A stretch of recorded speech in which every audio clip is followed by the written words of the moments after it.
A unção de Benihim, áudio 10. E agora o Santo dos Santos. Você está lembrado de que em Salmos 63:2, Davi falou em querer ver o poder e a glória de Deus?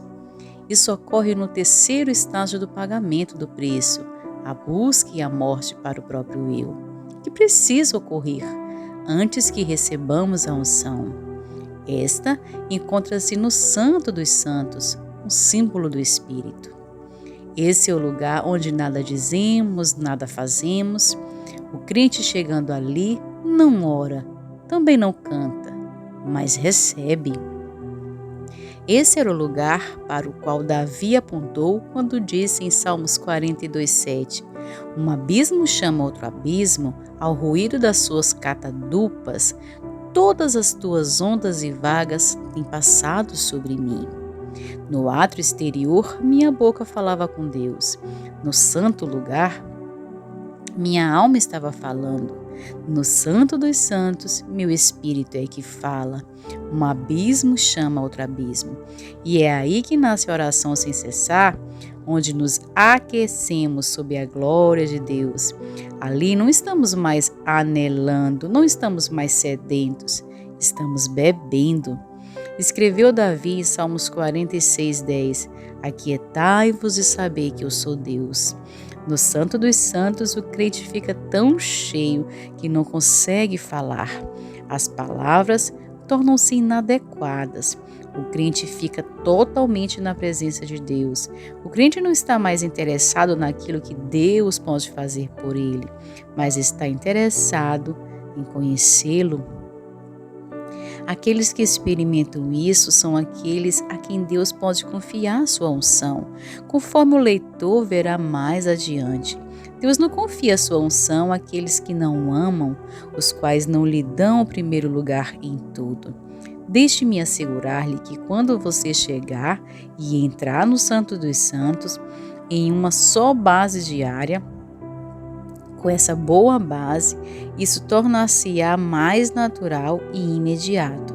Talvez não seja preciso mais meia hora para que ocorra o irrompimento. Pode tornar e acontecer apenas em 5 minutos. Comigo já houve ocasiões em que no segundo em que falei Senhor, a coisa aconteceu.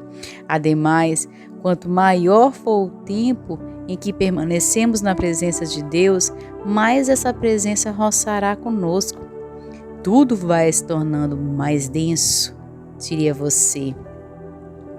Para exemplificar, na primeira vez em que você conseguiu o irrompimento, talvez você saia do quarto e diga à sua esposa, olá, e ela reconhecerá que você tem estado na presença de Deus. Uma semana mais tarde, tendo você passado mais e mais tempo na presença do Senhor, você sairá do quarto e antes que você diga uma só palavra, ela sentirá a glória. Você não precisará dizer mais coisa alguma. No caso do apóstolo Pedro, isso atingiu um ponto onde o povo esperava ser curado quando a sombra dele incidisse sobre eles. Atos 5:15, revestindo-nos de força. Prosseguindo nesse tema, devemos agora examinar o trecho de Isaías 52, versículos 1 e 2, onde lemos: desperta, desperta, reverte-te de tua fortaleza, ó Sião, reverte-te dos teus vestidos formosos, ó Jerusalém, cidade santa, porque nunca mais entrará em ti nem circunciso, nem imundo. Sacode o pó, levanta-te e assenta-te, ó Jerusalém. Solta-te das tuas ataduras do teu pescoço, ó cativa filha de Sião. O ato de despertar nas Escrituras tem a ver com a oração. Quando lemos desperta, desperta, isso significa ora, ora. Você deve estar lembrado de que o Senhor Jesus, tendo encontrado os apóstolos a dormir, enquanto ele esperava pelo seu traidor no jardim do Getsêmani, ele disse, vigiai e orai. Mateus 26:41. Isso equivaleu a dizer, permanecei despertos e orai. Estai alertas. Trata-se de uma ordem. Cumpre-nos orar. O passo bíblico de Jeremias 10:25 mostra-nos que Deus julgará aqueles que não se dedicam à oração, as gerações que não invocam o teu nome. Juntamente com o mundo, temos recebido ordens de buscar o Senhor. E assim, a passagem começa por dizer-nos para despertarmos, sacudir para longe a letargia, pagar o preço, buscar o Senhor com todas as nossas forças, entrar em profunda oração, um profundo amor, tomando e tornando a nossa propriedade de número 1. E é então que 6 coisas haverão de acontecer. Primeiro, haveremos de revestir-nos de forças espirituais, poder contra Satanás, poder contra o pecado, contra a tentação. As fraquezas de caráter desaparecerão. 2. Haveremos de revestir-nos de novas vestes santas, as vestes de justiça. O pecado não mais poderá influenciar-nos. 3. Os incircuncisos e imundos não mais quererão tomar parte conosco. Não teremos mais qualquer comunhão com os ímpios. 4. Pararemos de correr de um lado para o outro procurando por alguém que ore por nós ou que nos tire de alguma dificuldade. E também nos sacudiremos da poeira de nossa própria miséria, de nossa própria desgraça. Antes, haveremos de erguer-nos livres. 5. E então, poderemos sentar-nos e descansar. Haverá paz, verdadeira paz, a paz de Jesus. 6. Haveremos de livrar-nos das manoplas de Satanás e o pecado que teima por voltar a assediar-nos. O outro lado da moeda. Se continuarmos lendo, chegaremos ao trecho de Isaías 52, versículos 3 a 5, onde descobriremos os resultados para aquele que não desperta, para aquele que nunca ora. Sem dúvida, esses resultados farão todos os crentes manter-se alertas. Porque assim diz o Senhor: por nada foste vendidos, também sem dinheiro sereis resgatados. Porque assim diz o Senhor Jeová: o meu povo em tempos passados desceu ao Egito para peregrinar lá, e a Assíria sem razão o oprimiu. E agora, que tenho eu aqui que fazer, diz o Senhor, pois o meu povo foi tomado sem nenhuma razão? Os que dominam sobre eles dão uivos, diz o Senhor, e o meu nome é blasfemado incessantemente, todo dia. Portanto, são os resultados horríveis da falta de oração. São 6. 1. Visto que não despertamos, nos venderemos ao diabo em troca de nada. 2. Desceremos ao Egito de volta ao mundo. 3. Ficaremos sujeitos à opressão. 4. Seremos arrebatados como escravos. 5. Haveremos de ouvir os uivos de nossos tiranos. 6. Os ímpios blasfemarão de Deus, uma condição que vemos hoje em dia em nossa própria nação, porque nós, os crentes, não oramos. E então, por essa altura, Isaías volta a falar sobre os bons resultados do despertamento da oração. Ele citou Deus que dizia: portanto, meu povo saberá o meu nome por essa causa naquele dia, porque eu mesmo sou o que digo. Eis-me aqui. Isaías 52:6. E em sua essência, Isaías disse que, como a 7ª bênção da verdadeira oração, conheceremos a Deus e o seu poder. Finalmente, aquele que se dispõe a pagar o preço será usado para o maior serviço possível ao Senhor.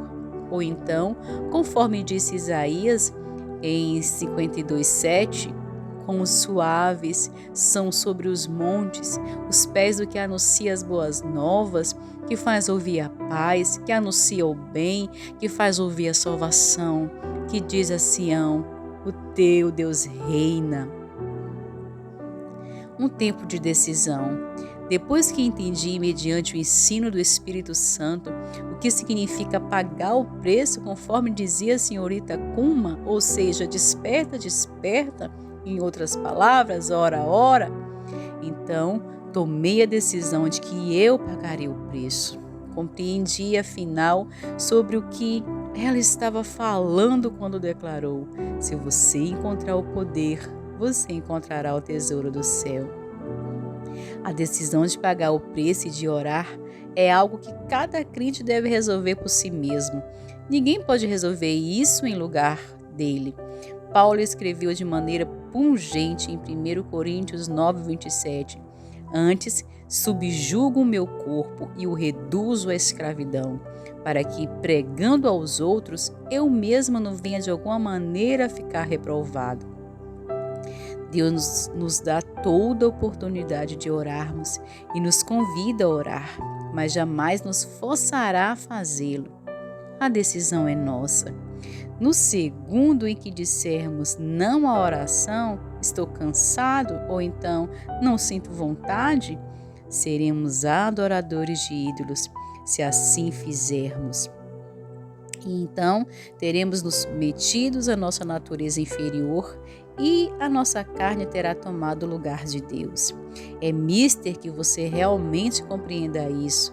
Deus o ama, Ele o ajudará, mas Ele não forçará nada. O Senhor sempre nos guia para a frente, mas o diabo sempre empurra. A você compete tomar a carne pelo pescoço e dizer-lhe: não, eu vou orar.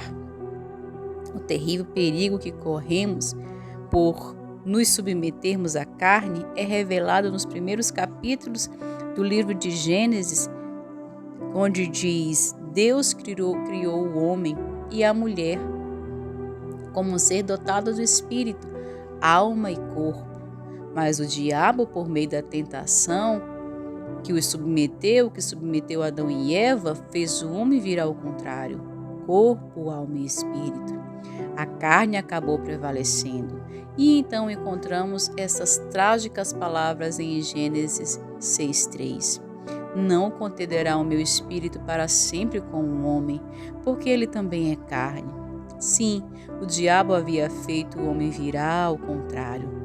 Submeter-se à carne e rebelar-se contra Deus, isso matará você.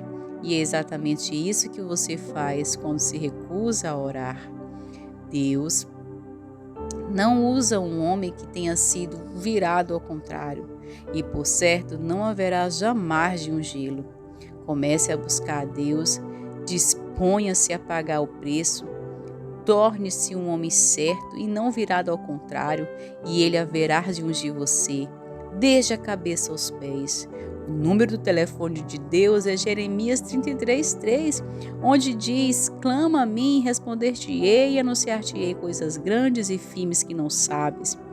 Deus promete-nos que se invocarmos, então, em primeiro lugar, Ele nos responderá, Ele falará conosco e, em segundo lugar, Ele nos dará uma nova visão e nós veremos a sua glória. E, em terceiro lugar, Ele nos dará um novo conhecimento, coisas que não sabíamos a respeito dele.